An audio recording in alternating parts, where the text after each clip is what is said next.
Kumusta sa inyong lahat? Dito naman tayo sa vlog natin ngayon gabi sa Batang Quiapo, Macang. Unang-una sa lahat, ito ay teaser video lamang para ma-update sa Batang Quiapo. Huwag kalimutan follow at subscribe ang channel. Salamat po. Ito nga si Coach, tumawag si Roberto at si Badong para ipapalam ito na tumawag ang organizer na mag-cut sila ng expense kaya isang boxer lang ang magrepresenta sa atin gym.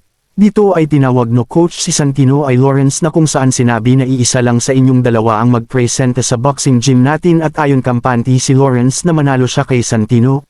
Gigil na gigil si Lawrence kay Santino ito. Habang nag-ensayo ito ay nilipitan siya ni Lawrence at sinabi na pastahan tayo sa laban. Ayon nag-oo naman si Santino. Dito nag-usap ang magkaibigan na si Anika na kung saan may gusto si Santino sa iyo, Anika.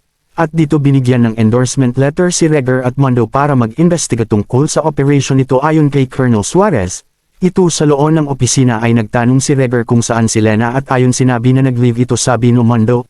Ayon dito tuloy peren ng bar ilan nila Tanggol at mga tao no Ramon ito, pero ito talaga si Tanggol ay di magpaawat nito kay Ramon, ayaw ibigay kay Ramon ito.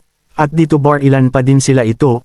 Walang humpay na tumatakbo si Tanggol ito dahil sa dami nila Ramon. Ito si Ramon ay hanap kay Tanggol ito para makita si Macang ito. Ito si Bubbles ay napalaban ito sa mga tao ni Ramon. At dito sa dami nila Ramon ay hanap peren si Bubbles nito.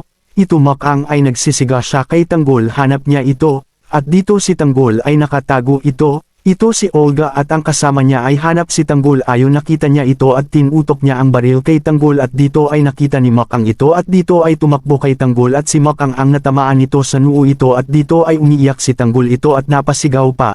Abangan bukas sa Batang Quiapo. Huwag kalimutan follow at subscribe ang channel. Salamat po.